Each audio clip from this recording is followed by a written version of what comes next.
Picture this. A small turboprop dropping through freezing clouds over northern Minnesota on a December night. 3 miles from the runway, 400 feet above the ground, falling at more than twice the rate that any approach is supposed to descend. The cockpit voice recorder will preserve every second of that descent. What investigators hear isn't an argument, but it's something just as dangerous.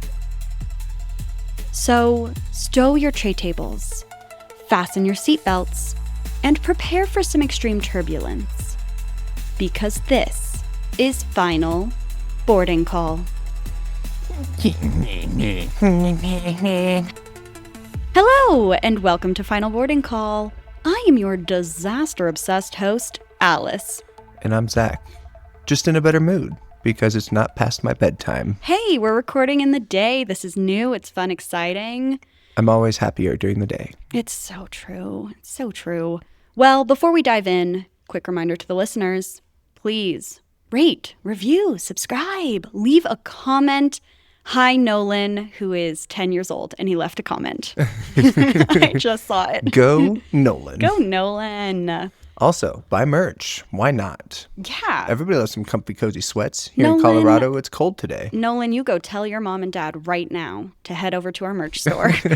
Support the pod. I expect the Patty Daddy to make it happen. There we go. Nolan is a son of friends of ours, in case that wasn't clear.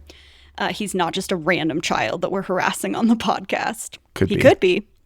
This episode is based on NTSB Accident Report AAR 9405, the full cockpit voice recorder transcript, and there's a Mayday air disaster.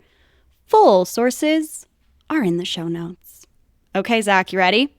I'm ready. Just that bird, though, distracted me. Oh, no, this is the issue with doing in the day. You can see things. All right, we're taking this one back.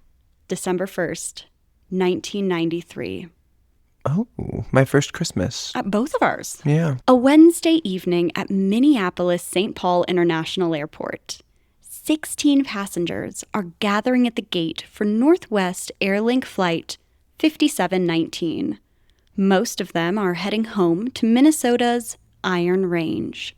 The flight is bound from Hibbing, then continuing to International Falls. And the aircraft is a British Aerospace Jetstream, a BA-3100, which is a twin-engine turboprop that seats 19 people. Sounds like it's zooming, though. It's fancy. Tiny. It's a very small airplane. It is narrow. It's unstable in the air in the way that big jets aren't. 10 miles an hour bucks you over to the side versus the 50. Mm-hmm. A former Northwest Airlink pilot who flew the same model described it as feeling like balancing a beach ball on top of a Coke bottle. I'm in. You hand fly the thing from the moment the wheels come up to the moment that they come back down. This does seem like something you'd be into. In the cockpit are 2 men who have flown together exactly twice before, both in the last 2 months. So their relationship is very new. It's blossoming, is what we meant to say. This is just their third date. The first officer is Chad Erickson. He's 25 years old. He paid $8,500 of his own money to get trained on this aircraft type. Interesting. Okay. And out of his class of 7 candidates at Flight Safety International, he was the only one to pass the simulator check ride on the first attempt. Ooh, go guy. Way to study. He's been with the airline since September 26th, about 10 weeks. Okay. He has a 4-year aeronautics degree from the University of North Dakota. He's flown traffic reports during rush hour. He's worked as a flight instructor. So on paper, extremely brilliant and qualified gentleman. I will say, and I always say this, that just means you're a really good student. He's also done something that nobody required him to do.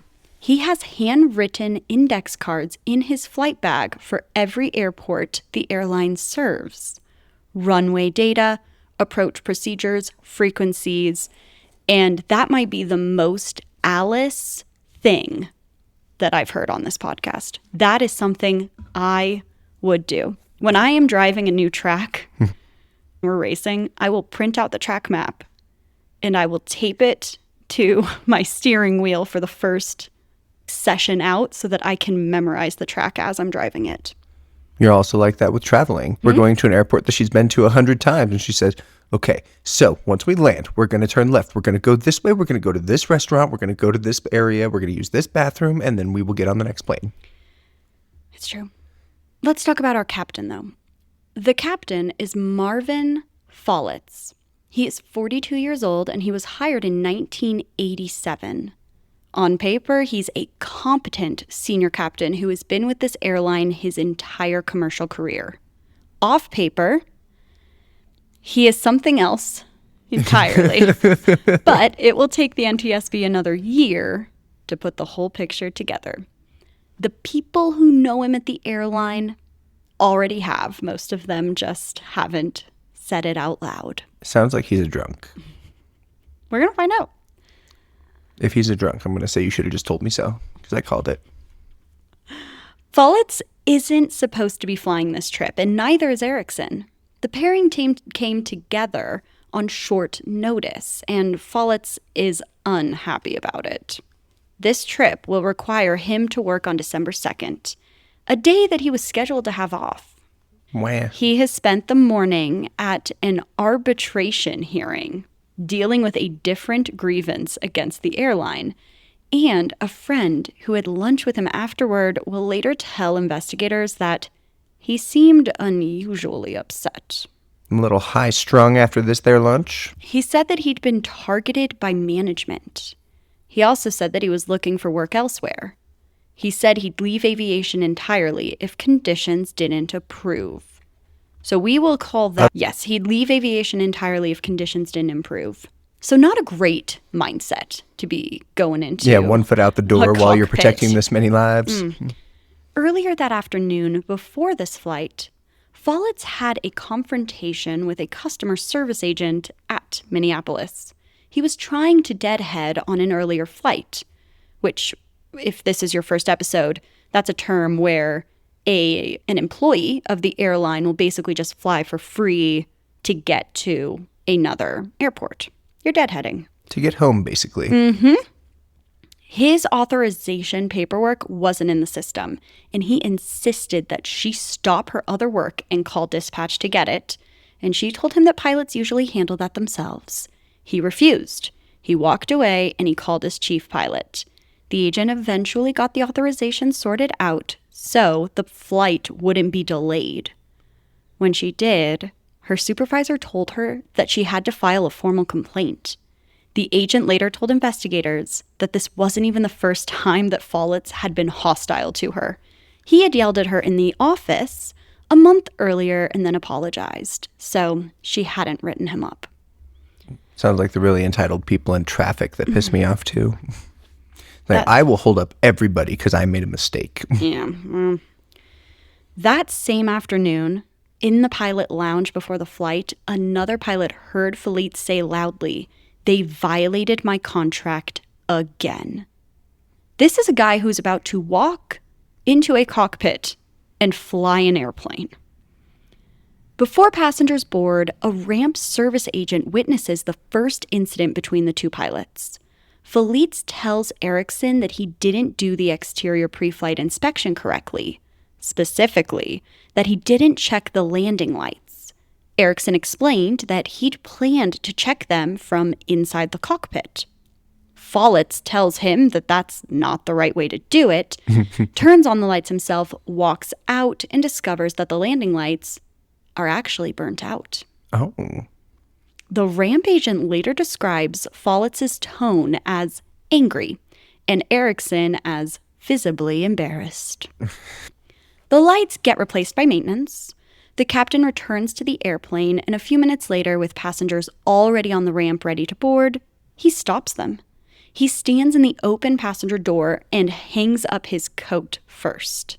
Then he lets them on. The worst type of person. This guy is an a-hole. Okay. After the passengers settle in, the ramp agent gives the load report to Erickson. Follett looks at it and discovers the aircraft is 130 pounds over its allowable takeoff weight. He doesn't handle this through the normal channels that you would do when you get this information. Instead, he opens the cockpit window and yells out to the ramp agent.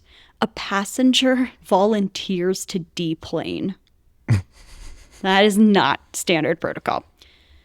But that decision will save that passenger's life. The flight is now 42 minutes behind schedule because of the late inbound aircraft, the burnt-out landing lights, and the weight problem. Yeah, compounding issues. Still, 42 minutes is that's not tolerable. As bad as it could be. They push back at 6:52 p.m. local time. Follett is the pilot flying. Erickson is handling the radios. Even on the taxi out, the cockpit voice recorder is already capturing the dynamic between the two of them. When Erickson asks whether they got their own hotel rooms at the overnight stop, Follett tells him no, they'll have to share. And there's only a single bed, so Erickson can curl up at the foot of it. Then Follett tells him, of course, you get your own room. You're under contract now. So basically, Follett has to share with somebody, but Erickson gets his own bed. So that joke is on the recording. So is the tone. So is everything else that Follett says to Erickson over the next hour. Almost all of it is a correction, a criticism, or an instruction delivered with contempt. The weather at Hibbing isn't ideal, but it's also not extreme. It's 28 degrees Fahrenheit, which is -2 Celsius. Light snow, freezing drizzle just started about an hour before takeoff. A 500-foot overcast ceiling. Other pilots are flying into the same airport that night, and they are reporting icing in the clouds. Water droplets that stay liquid below freezing and then turn to ice the instant they hit something cold, such as an airplane wing. Makes sense. The jet stream has a known history with ice. There have been previous accidents where ice on the tail surfaces caused pilots to lose control during landing. So pilots who fly this airplane into icing conditions develop an unofficial workaround. Stay as high as possible, then descend rapidly to spend as little time as possible in the layer of the atmosphere where ice forms. Yeah. There you go.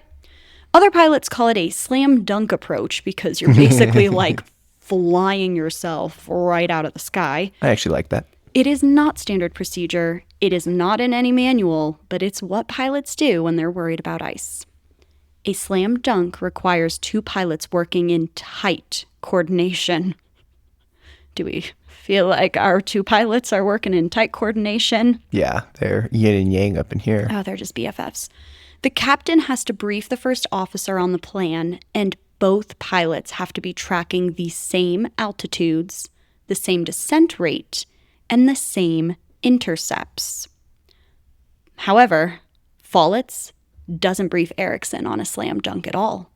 He never even says those words. He briefs a standard approach. Then he flies a completely different one. Yep, sounds right. About 11 minutes into the descent planning, Erickson cautiously asks, are you just going to stay up here as long as you can? And Follett answers, yes. And that's it, Zach. There is no explanation, no revised plan, no discussion of what altitudes they'll hit, when they'll hit them, or what Erickson should be watching for. Communication, guys. It matters. We are going to learn it really matters.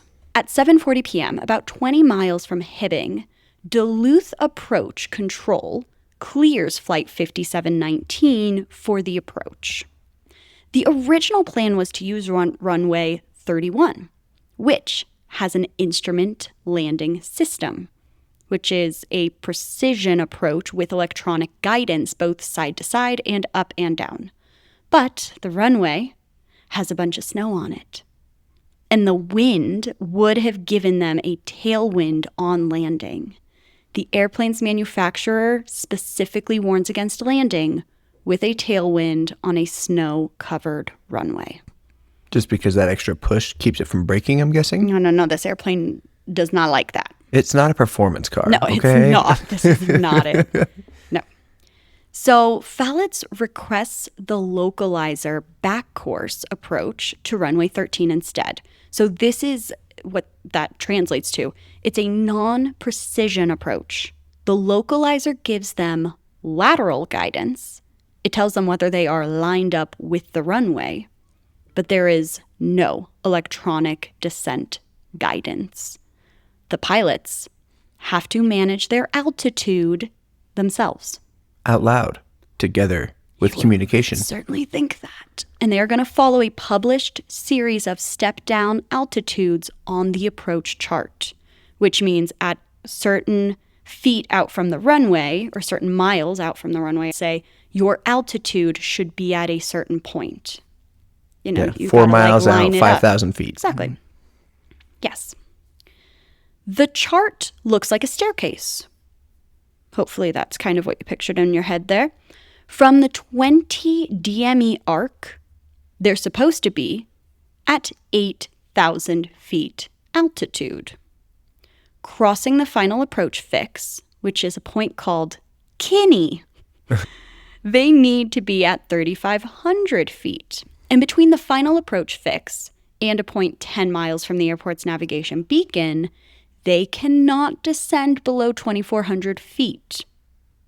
Okay. And then the absolute floor, the minimum descent altitude, the lowest they can go unless they can see the runway with their eyeballs, is 1,780 feet.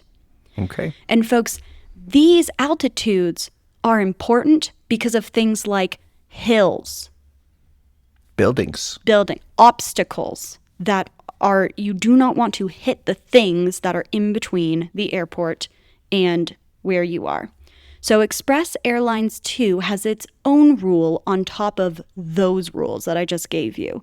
The pilot's manual states clearly that 1,000 feet per minute is the maximum descent rate allowed inside the final approach fix. So if you are descending faster than that, it actually is supposed to trigger a missed approach warning. Oh. And you should do a go around and basically try again. So gain altitude, fly around, and then attempt your descent again. The plane automatically has that, even though a lot of people slam dunk this type of landing? I don't know if they do it in this plane, though. Oh, okay. That's just in general, that like this, you know. Mm-hmm. Falitz stays at 8,000 feet far longer than the approach calls for. He really has taken his time up there. When he finally begins descending, he is so far behind the profile that the only way to make the runway is to drop like a rock out of the sky. 3,000 feet per minute. At 7:49 and 30 seconds, Flight 5719 crosses the final approach fix. They're at 4,700 feet, which is 1,200 feet above where they're supposed to be at. Wow. The descent rate is averaging 2,200 feet per minute. They're only doubling what it calls for. It's fine. It is more than twice the airline's maximum. The pilot not flying, which is Erickson, has specific call-out duties on this approach. He's supposed to call out things like 1,000 feet above any assigned altitude. He's supposed to call out any descent rate over 1,000 feet per minute. But the other guy was so snarky, he doesn't even want to talk to him. He's supposed to call out 500 feet and 100 feet above the minimum descent altitude. And he is supposed to announce when they pass through the minimum altitude. In the next 90 seconds, he will only make one of those call-outs. At 7:50 and 10 seconds, with the airplane at 3,000 feet, Erickson says, 1 to go. That's the standard call, meaning they're 1,000 feet from a target altitude. The target is 2,040, which is the step-down floor. Follett responds, to what altitude? 2040? Erickson confirms. 2040, then down to 10.0, meaning that they can descend further once they hit the 10 DME fix. 11 seconds later, Follett changes the subject entirely. In the middle of this insane descent rate, he asks Erickson if he clicked the airport lights. At Hibbing, like a lot of small airports without towers, the runway lights are actually turned on by pilots clicking their microphone button a specific number of times. It's the garage door opener for lights. Erickson clicks the mic 7 times and he confirms that the lights are on. While they're talking about runway lights, the airplane passes right through the 2040-foot step-down altitude. They are now below where they are allowed to be, and neither pilot says a word about it. The last radar return shows them at 1,800 feet, 20 feet above the minimum descent altitude, and they are still descending rapidly at 2,500 feet per minute. They're 11 miles from the runway, folks. And they are 3 miles from where they will ultimately end up hitting the ground. At 7:50 and 42 seconds, the recorder picks up the sound of trees scraping the airplane. Yeah. A tree branch shears off about 23 feet above the ground. 634 feet later, a piece of the right wing leading edge embeds itself into an aspen tree. The airplane strikes the top of a ridge, scrapes 66 feet across it, hits the base of a second ridge, and breaks apart. The wreckage comes to rest 2.8 nautical miles northwest of the runway threshold. All 18 people on board die instantly. Yeah, that one sounded pretty vicious. I didn't really assume anybody could survive that one. No, I think they were absolutely hauling.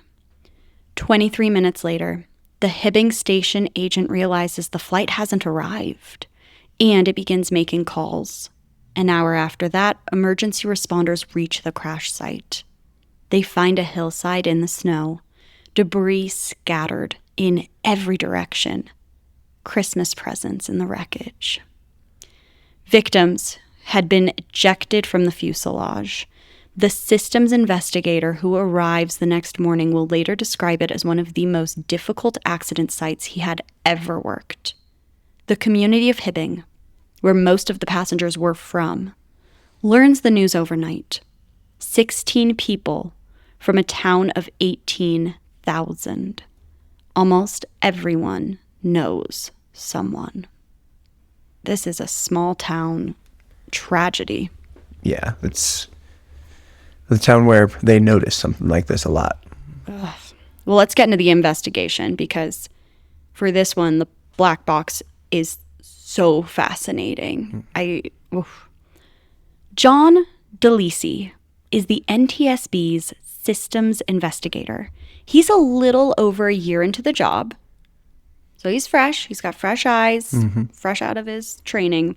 Within hours of arriving, he learns that the Jetstream BA3100 is just small enough that federal regulations only require a cockpit voice recorder.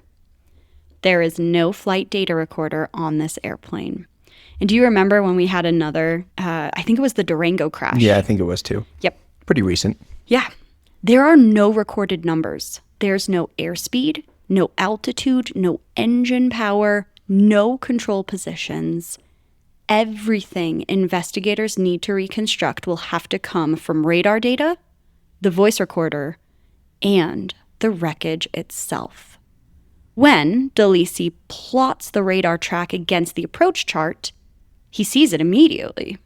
The descent rate is roughly double normal, over 2,000 feet per minute, peaking around 2,200.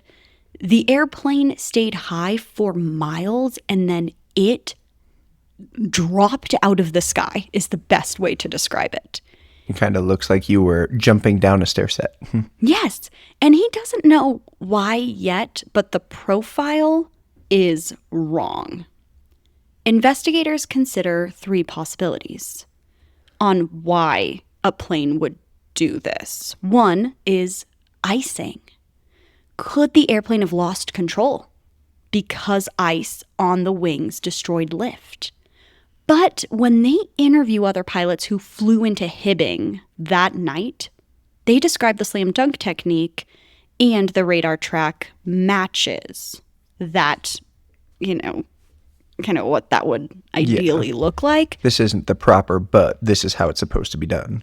However, that's exactly it, Zach. Like it matches, except the descent rate was way more than what the normal slam dunk calls for. But from that, they're able to kind of piece together like this was probably the attempted plan for the pilots. The second possibility is instrument failure. So could a broken altimeter have shown the pilots the wrong altitude? Both altimeters are tested and they are totally fine. The pilots knew exactly how high they were. The third is the engines.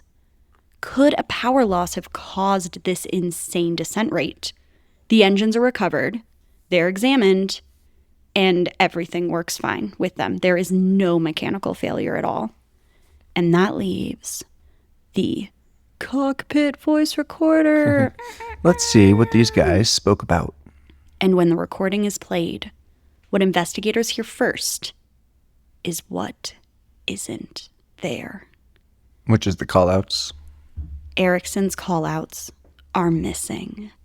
There is no call at 1,000 feet above the step-down altitude. He makes the one to go call, and that is it. There is no call at 500 feet above the floor, 100 feet. No call when they pass through. And he never warns the captain that the descent rate is double the maximum. He never recommends a missed approach. He never raises his voice. The investigators' first hypothesis is the obvious one. He was new and overwhelmed, and he just didn't even know what to do. So they pulled his training file, and what they find is the complete opposite. He's the best. He's ready to go. This dude is on his game. Every captain and check airman who had ever flown with him describe him as excellent. Ramp agents, customer service agents, dispatchers, all of them use the same language. He has a positive attitude, he's hardworking, and he said that he was living his dream job. He wasn't overwhelmed. So they look at the captain. Yeah, which he was, I don't know about overwhelmed, but flustered for sure. And he was like, I just need to get through this flight and be done with this guy. Oh, let's dive into Marvin. Yeah, Good old Marvin Marv. Bullets. He had failed 4 check rides in his career with the company.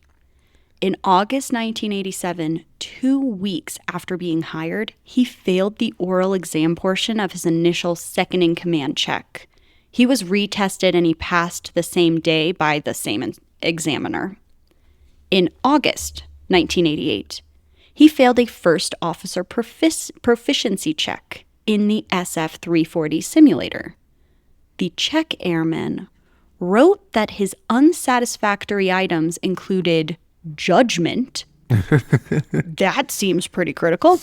Takeoff with simulated engine failure, emergency protocols, and instrument approach procedures. He was retained and passed the same day by the same examiner. Sounds like they got an extra $50 in their pocket. In August 1992, He failed a captain proficiency check in the SF-340. Unsatisfactory items, crew coordination, engine failure handling, and rapid depressurization emergency descent. The check airman's note was this: Captain seemed rushed on emergency descent. Did not fly proper profile. Captain allowed first officer to bring engine to feather. Engine ran through landing. Crew coordination weak. Most contributing factor to problems during flight. But guess what, Zach? He was retested the same day and passed by the same examiner. Multiple choice, or really just a 2-choice question. He got all these ones wrong. They're like, man, you messed these up. Okay, try me again. I can get it right. And then in May of 1993, 7 months before the crash, he failed a proficiency check in the BA 3100 simulator. Unsatisfactory items. You guys are not going to believe this. Crew coordination, command judgment, holding procedure, approach to stalls, and stall warning recovery. And Zach, if I were to ask you what you think happened to him, was he flagged as a danger to himself and others? I'm starting to think he might have gotten to take the test again and passed. Wow.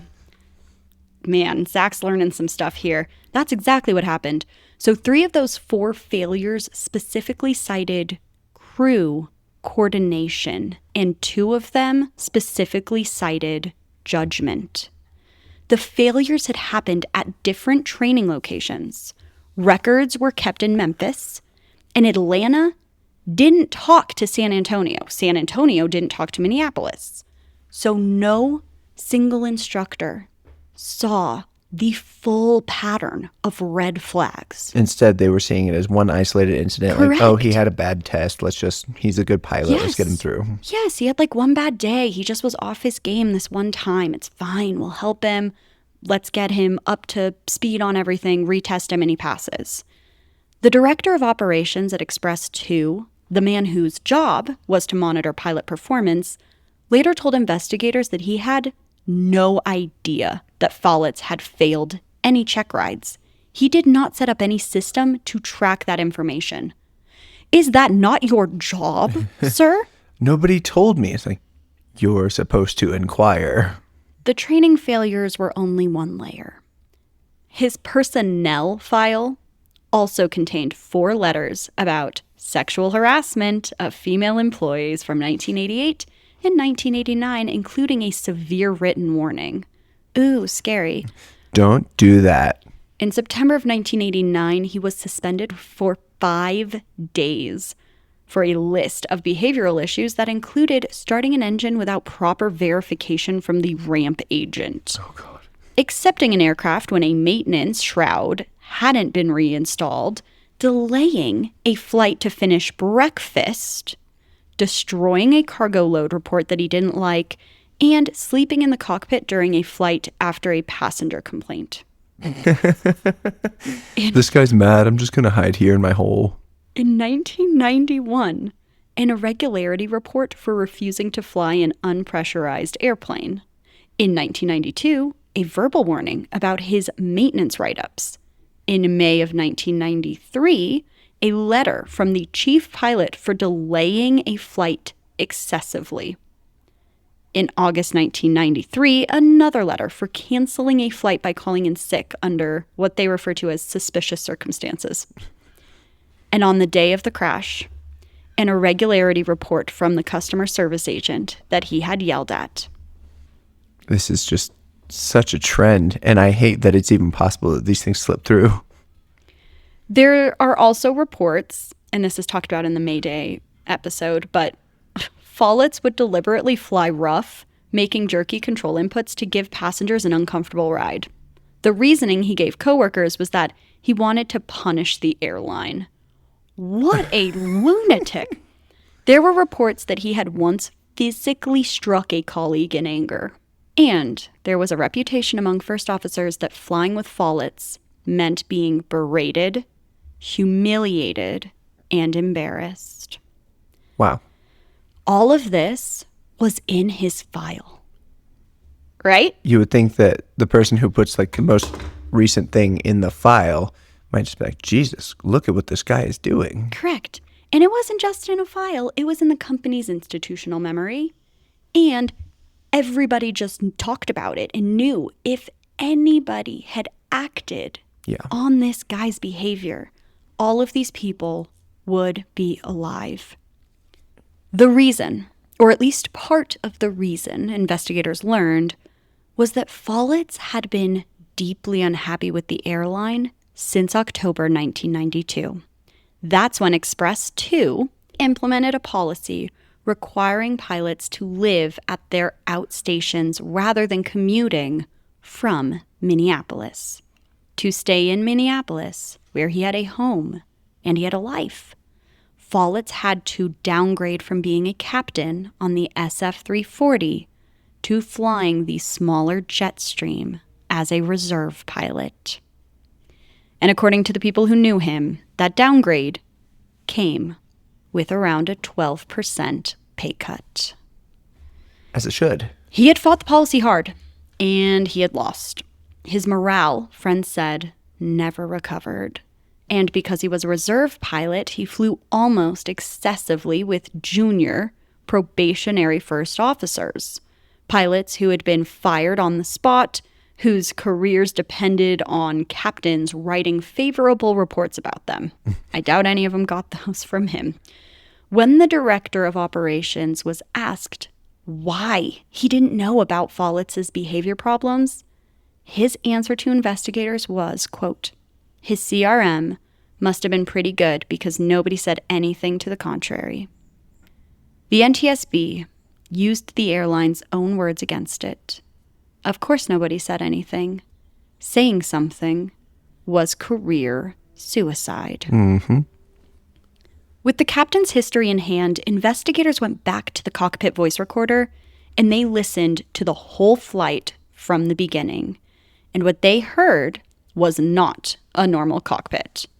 Just a bunch of drama the whole time. Oh my goodness. From the moment those engines started, almost every communication Follitz to Erickson was a correction, a criticism, or an instruction delivered with pure sarcasm.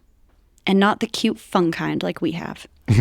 When Erickson made a routine radio call, Follitz mocked him for not specifying who he wanted to answer.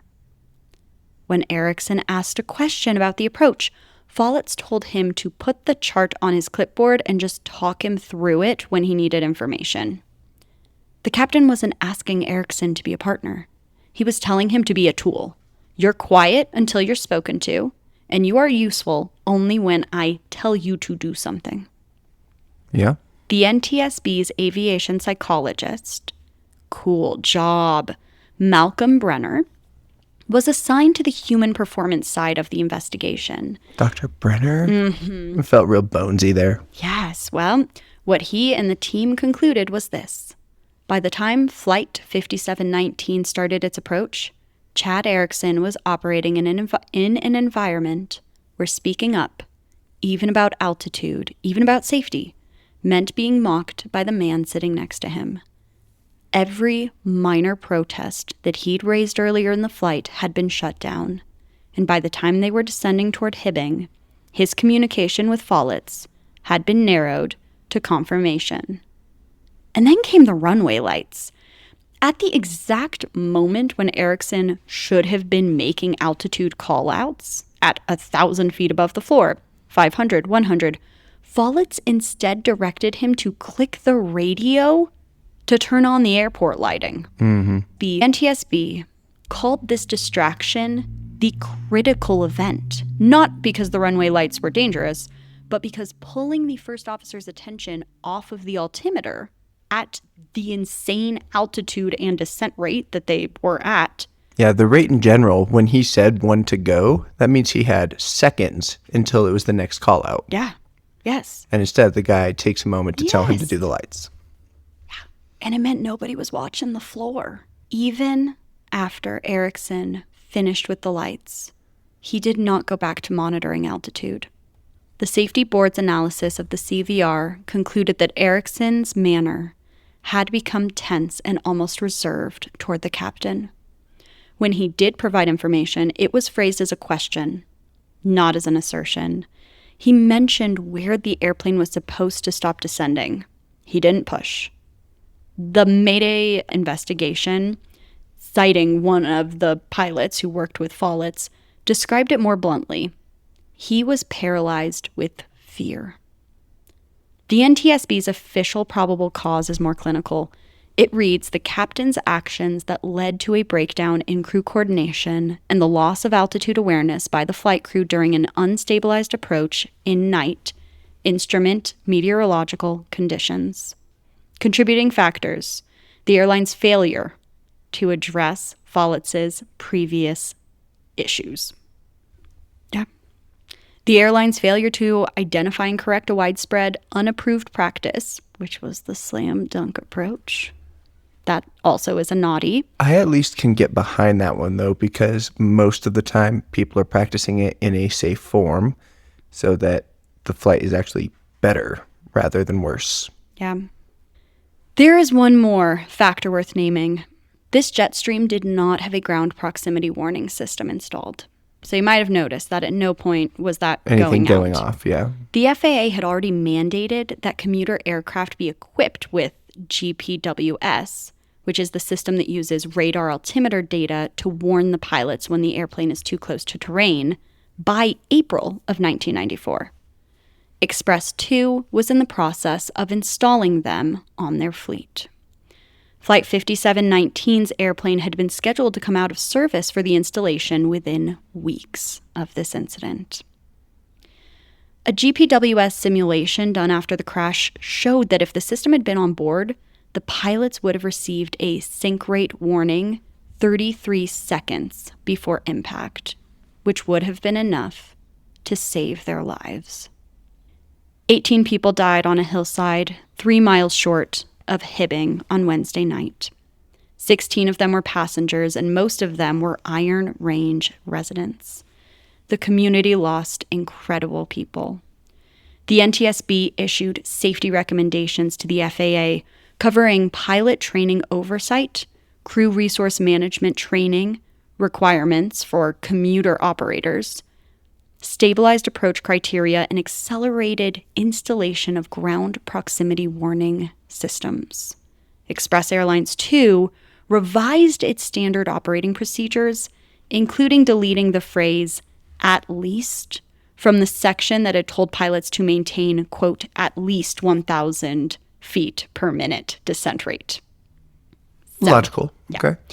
Express 2 was, because if it's at least, it's like wink wink. Express 2 was acquired by Northwest Airlines in 1997 and rebranded as Pinnacle Airlines. And after its 2012 bankruptcy, the remnants became part of Endeavor Air. But the deeper change was culture.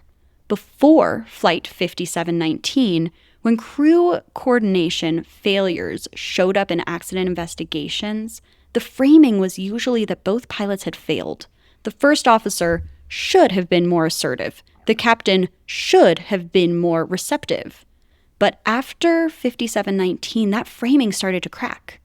The NTSB's analysis made it impossible to pretend that a junior pilot or somebody on probation flying with a captain who was openly hostile to him was an equal party to a coordination breakdown.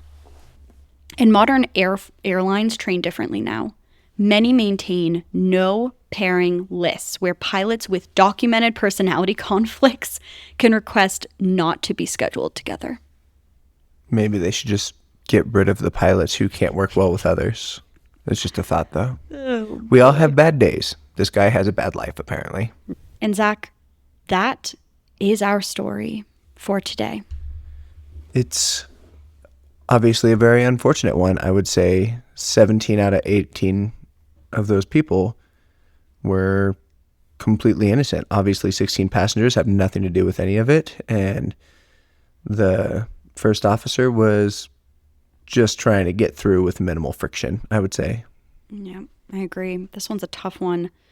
But this cockpit dynamic is a theme that we see over and over again. So it's really important to note. Especially in these older stories, though. Things have obviously there's a lot to work through in the world still, but they're getting better.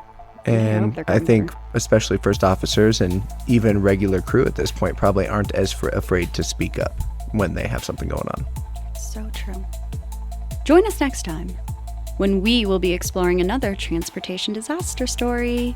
Until then, remember to stow your tray tables, fasten your seatbelts, and prepare for the unexpected, because not every trip reaches its final destination. Goodbye. Goodbye.